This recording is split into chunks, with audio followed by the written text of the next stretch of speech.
The 960th edition of the MMA Gambling Podcast on the Sports Gambling Podcast Network is brought to you by Underdog. Underdog is hooking up new customers. Play just $5 and get $100 in bonus funds when you sign up with promo code MMA SGPN.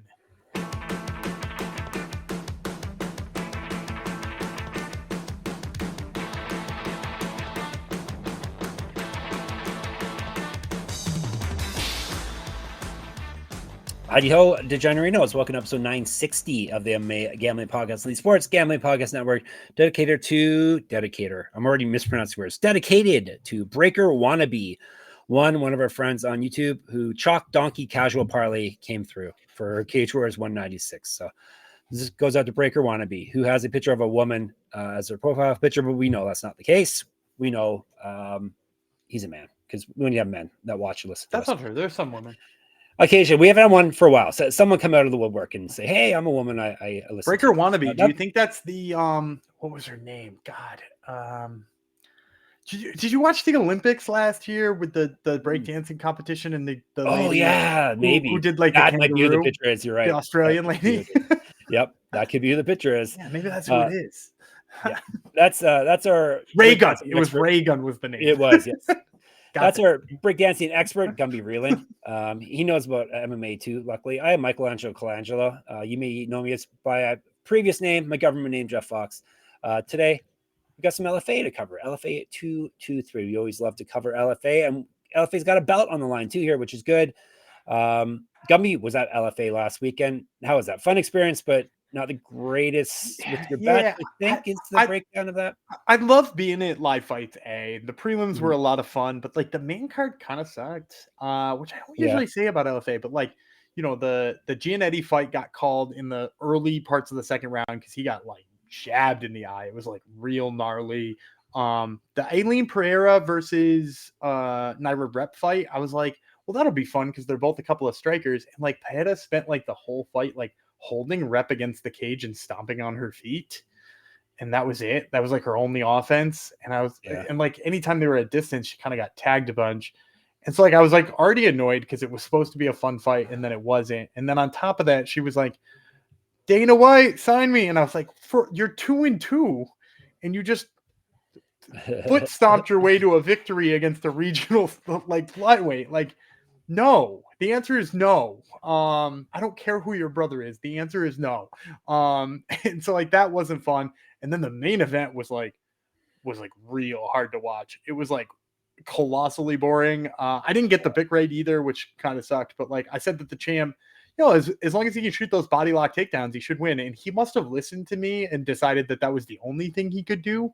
Wasn't allowed to punch, wasn't allowed to do ground and pound, wasn't allowed to finish any of the body lock takedowns he started, but he definitely got in on them. And so it was really hard to watch. So, you know, there was a couple exciting fights in there. Nate Garib looked really good. And, you know, there were great knockouts on the prelims, but in terms of like the action and the actual fights, a little light on that. But them's the breaks. But like you said, it's always fun. LFA puts on a good show live too. Yeah, and if you go to you know, I had somebody hit me up, Twitter or Discord, I can't remember, YouTube might have been even, who said they were going out to the ones in Niagara Falls. You know, fun venue to watch fights at, very intimate, very close. Not a bad seat in the whole thing. In fact, I was like standing up against the back wall for a while, relaxing, and you could still see everything really well. And when I went there. And I would heavily suggest, if you're looking for a place to eat dinner, go to their culinary institute. That's awesome. Yeah, culinary institutes are where it's at. There's one in Niagara Falls, and it is very good. We'll tell you all about that very, very shortly, because we're going to dive into LFA 223. First reminder, get every episode of every show in one convenient feed. Search SGPN on your favorite podcast app to subscribe today. All right, of course, we were talking about LFA 223.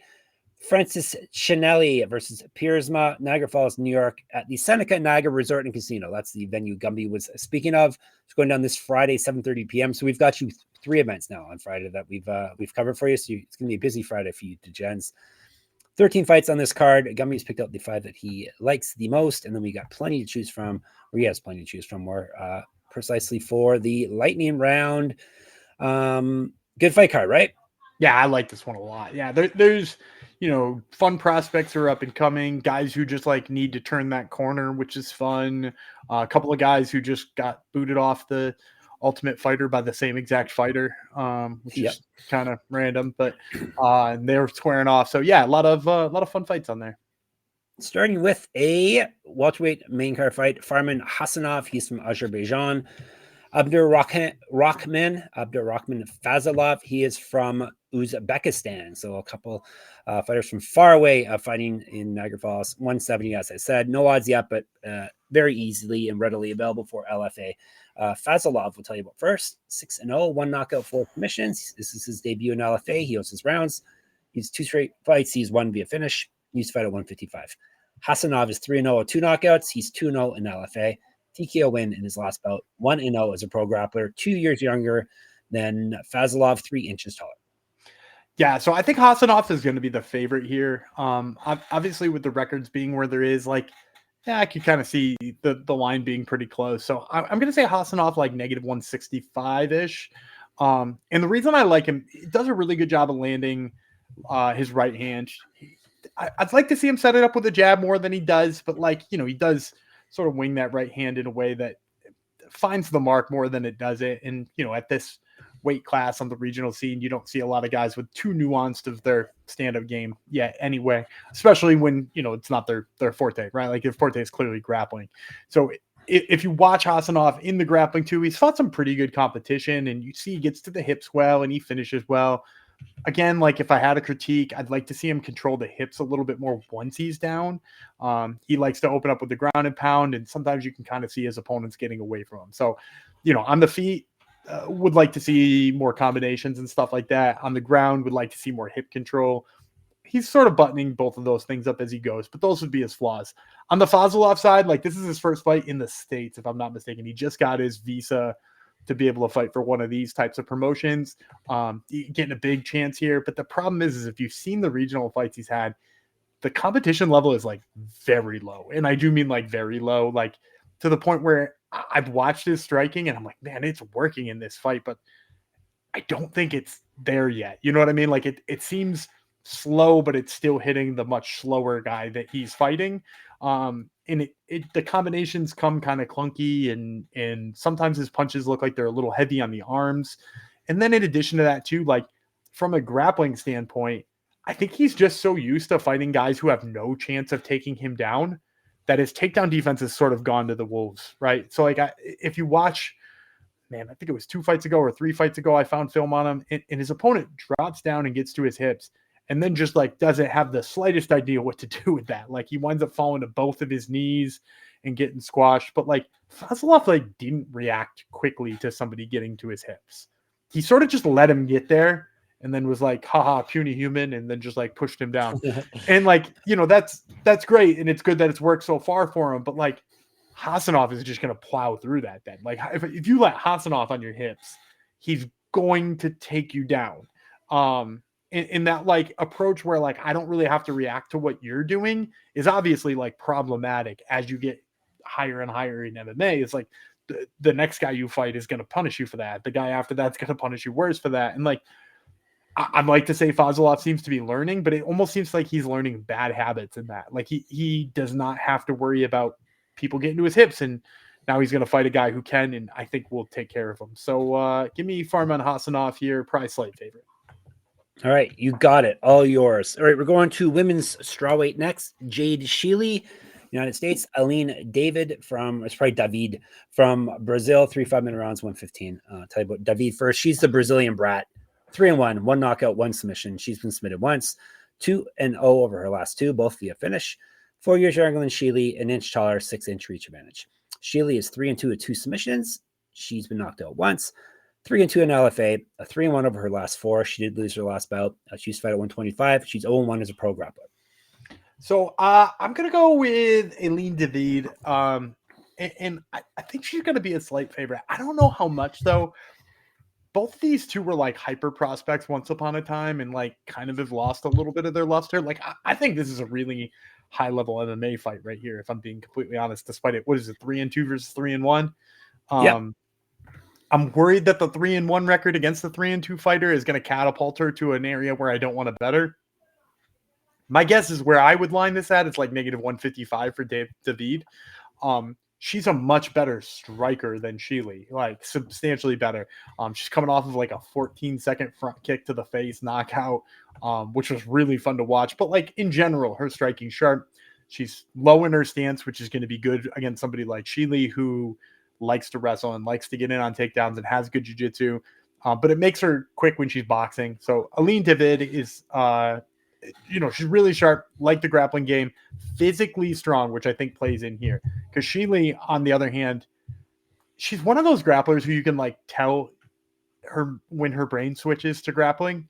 Like she's clearly trying to sell herself as a well-rounded mixed martial artist, and I'm boxing and I'm good at boxing, and she's improving every single time out. I'm not like hating on her boxing skills, but like you can see she's put a lot of work into her boxing, and then you almost see like, okay, I've shown them that I can box. Time to switch back into what I'm good at, which is takedowns and grappling. And when she does take you down, she's very good on top. My question just is like, what happens in those first 3 minutes when she decides to strike with somebody who I think is a much better striker in Aline David? And then in addition to that too, like when she does change modes, what's to stop David from just being like, okay, well, I can tell she's trying to grapple now. We'll just stay away from that. Like we'll move away. We'll pick and move until she's back to striking. And so I think between that and the physicality that I mentioned for Aline David, I just think Sheeley is probably not going to be able to get enough takedown time and enough control on bottom or on top rather to find a submission or win rounds. And even if she does win a round, I think she's probably in danger when the next one starts on the feet. So I'm going to take David here. I would say that if she does wind up north of $2 bills or something like that, I'm probably not all that interested in her at that price. I do think Sheeley's tough enough that like you probably don't want to get in on her at a big price here. 95% are in on David, so could get really? Yeah. That's a shame. Like Sheeley's good. Hey, maybe there's the flip side of it. Like I'm picking David to win this fight. If she's like a 4-1 favorite though, or something like that, the dog money on Sheeley's there. I don't know if I'll get around to it. Like it'd have to be a pretty big number for me to get around to it, but like she'd definitely be a value play there for pizza money. There you go. All right. Before we get you some more winning plays, let's tell you about Novig. We're brought to you by Novig. It's Novig. Novig is America's #1 sports prediction market. Novig, you're getting the best prices because they have reduced juice on bets. Novig is available in 35 plus states. Download the Novig app and get $50 when you spend $5 if you use our promo code SGPN. Get in on the action with Novig, promo code SGPN. And Underdog. Underdog is your home for pick'em entries where you can win up to 5,000 times your play. Gumby's got to play for you right now. Sure. Tuesday basketball, we got the Jazz visiting the Lakers down in it's the Staples Center. I'm still going to call it the Staples Center. Yep. It'll always be the Staples Center. And I'm going to go with the higher than on Lauri Markkanen's points. This guy's been shooting the lights out lately. Put up 40 on the Hawks the other night in a loss, granted, but 40 against the Hawks. Hit 35 the game before that. Lakers, they're not too sharp on defense, even though they're winning. This could turn into a shootout, and if it does, I think Markkanen's going to put up a bunch of points. So give me the higher than of Lauri Markkanen's points. All right, so take that and take Underdog's brand new offer for new customers. You can play just $5 and get $100 in bonus funds when you sign up with our code MMASGPN over at Underdog. All right, we are moving on up the card. We're at 155 now. Kyle Pufahl versus Steve Collins. Both of them good nicknames, both of them for the United States. Scuba Steve, of course, is 5-0 at 2 knockouts. He's 3-0 in LFA. He's 2 years younger than Pufahl. Do you know who his first pro MMA belt was against? Gumby, Scuba Steve. Steve Collins? Yep. Was it Kelton Sneeve? Nope. He did fight him. He fought Kelton Sneeve, though. Yeah. No, the infamous Raja Jackson was his first fight. Oh. Both of their first pro fights. There you go. He might be imprisoned. Yes, the embattled. Do you know Pufahl's nickname, Gumby? Poof, exactly. Yeah. Poof versus Scuba. Poof is 6-2 with 4 knockouts. He's been submitted once. 1-0 in LFA. He's won 5 straight fights. He used to fight at 165. 3 inches taller than Collins. 6-inch reach advantage. So he is massive. Yeah, I've seen Poof fight a couple of times. Here's the thing about that 6-inch reach advantage on Poof, though. it would work so much better if he struck with the intention of going from his body to the target and not taking the detour all the way around everybody. Like, he just throws these big, wide arm punches, and it's like, dude, just stick a jab in somebody's face for once. Because like, if you got a 6-inch reach advantage over somebody like Scuba Steve Collins, who is, by the way, so talented. Like, I'm really big on Steve Collins. Like, I think he's a real prospect. Not just the 5-0, but like, he gave Kelton Sneeve his only loss. He might have lost one since then. He gave him his first loss at least. And he's sharp on the feet. He's quick. He's fast. He's one of those guys who's his best speed is that he like gets into range and then gets out of there. So he's not hittable. It's not even that he like enters range really quick. It's that he exits range really quick. And I really, really, really like that about him. So, I'm a big fan of Steve Collins. Actually, you know what might be one of his better attributes too, is when somebody does get a hold of him, the way he digs an underhook and changes the position and puts you against the cage. Like, he doesn't instigate a clinch all that often because he is so fast on the feet. But when somebody gets a hold of him and is trying to slow him down, he's like, that's fine. And he digs an underhook and he puts you against the cage and hits like 13 straight knees to your thigh. And like, yeah, it's not the most exciting part to watch, but like, he's just reminding you like, hey, don't clinch again because you're going to get stuck here. And that allows him to open up with his hands more often later on because the guy is in, I don't want to go back to the clinch with a guy who just beat me up against the cage after that. So I like that about Steve Collins. And again, with Pufahl, like you said, he's on a great winning streak. He's really started to put things together. He hits hard, but just like the way he hits hard is not fast. He's not quick to the target. He's got these big arm punches, and yeah, he generates a lot of power with them sometimes, but you sort of have to sucker somebody into having a brawl with you for those to work. Or you have to back them up into a corner and have them like trying to fight their way out or just like letting you tee off on them. And like, that's not who Steve Collins is. Like, Steve Collins will not give you that kind of fight. He is going to fight his kind of fight, which is quick and dynamic. And I don't think that bodes really well for Kyle Pufahl. So I'm going to go Steve Collins. If I had to guess a line here, again, he's got some kind of prospect luster on him. So that'll probably bump up the number a little bit. Pufahl is on a 5-fight winning streak though. So I'll say like -230 on Steve Collins. All right. Scuba Steve is the play for tour co-main event of the evening. Jeff Creighton, United States, Diego Bianchini from Brazil. They're fighting at welterweight, 3 5-minute rounds. Bianchini is a Brazilian bad boy. So we have a Brazilian bad boy, a Brazilian brat. We had another bad boy a couple of days ago. Nicknames are all coming together. This Brazilian bad boy is 9-1, 1 knockout, 6 submissions. He's never been finished in a fight. He's 1-0 in LFA. He won his last bout via submission. That was back in March of 2024. He lost about March 2023. 0-1 on the Ultimate Fighter. Regional champ, 2015 pro MMA debut. A year younger than Creighton, an inch taller. Jazzy Jeff Creighton. 11-2-1. 1 knockout, 5 submissions. He's been knocked out once. 1-0 in LFA. He's won 6 straight and gone 7-0-1 over his last 4. He lost about August 2021. 1-1 in the Ultimate Fighter. Multiple regional championships on his mantle. Correct. Get our shirt, get our merch, sportsgamblingpockets.com/store. 0-1 in Cage Warriors, used to fight at 155. So I think Creighton's going to be a big favorite here. I originally was like, they kind of lost the same way on the Ultimate Fighter and to the same guy. It says Anando who beat him, right? Both of them. I think so, yeah. Yeah, who lost in the finals. But like, I was like, maybe they lost both. But like, Creighton seems to have like a lot of prospect hype, and there seems to be a lot of hate on Bianchini. And you also mentioned Bianchini had lost somewhat recently, right? Like, he's 1-1 in his last 2. It is one of them. So I went back and watched that fight because I was like, does Creighton have what the guy who beat him has? Because that's a good way to handicap, is like, be like, what was his last loss? Has he fixed that thing? And is the guy he's fighting able to do it? I went back and I watched. Do you know what the guy who did beat him laid on his back and got punched in the mouth and somehow won the decision? Because I watched that fight and I was like, how does he lose this fight?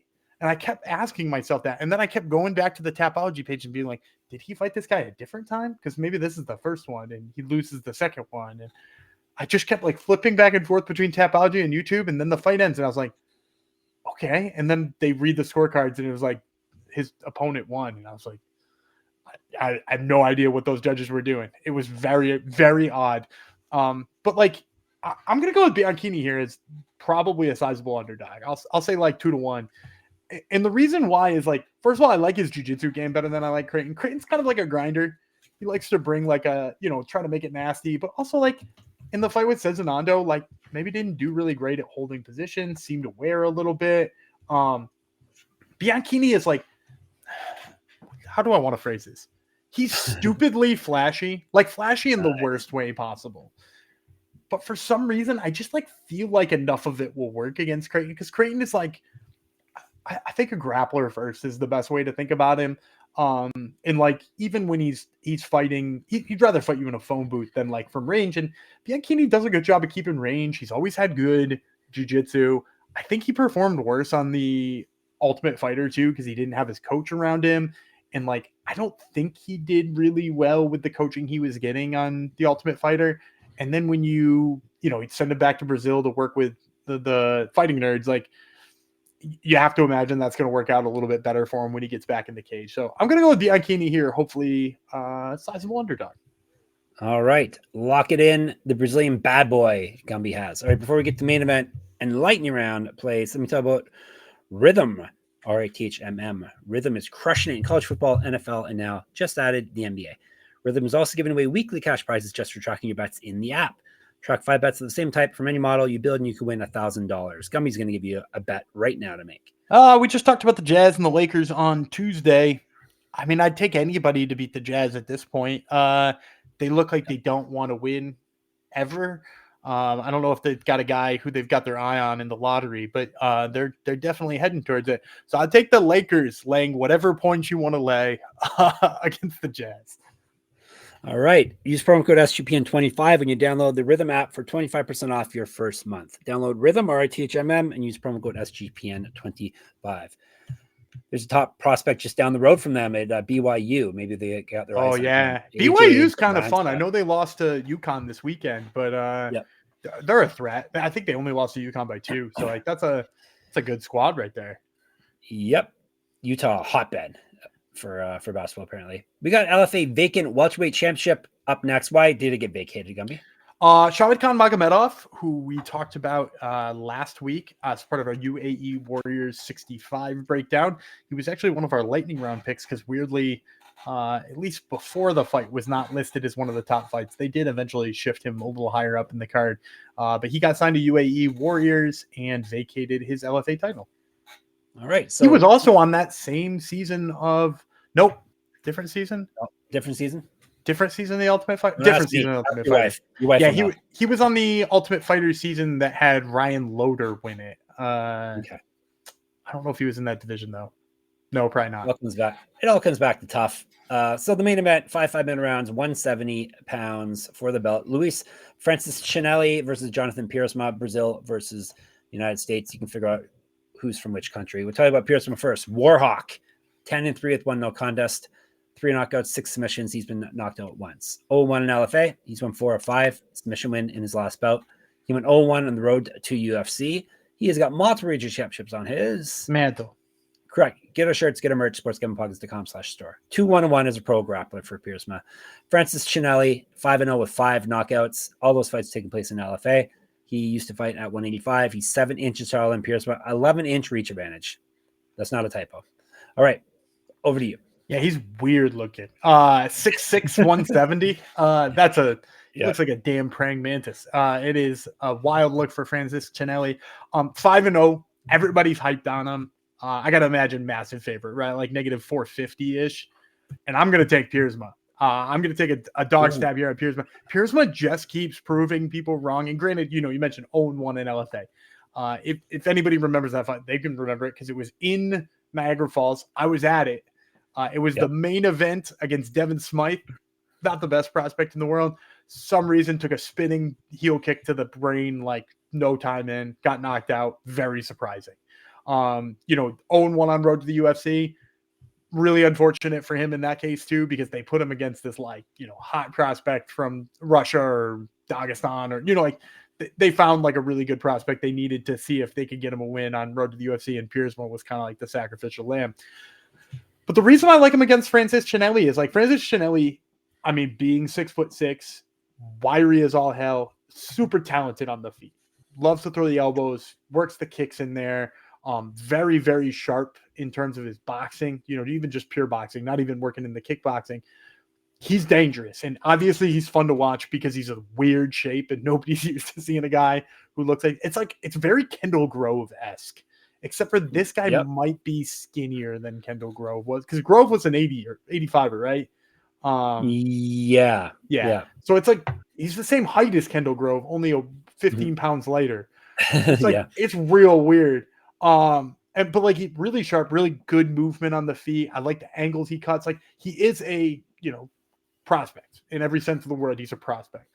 But Piersma is just like, he brings this level of grind that I don't think Francischinelli has ever seen anybody like that.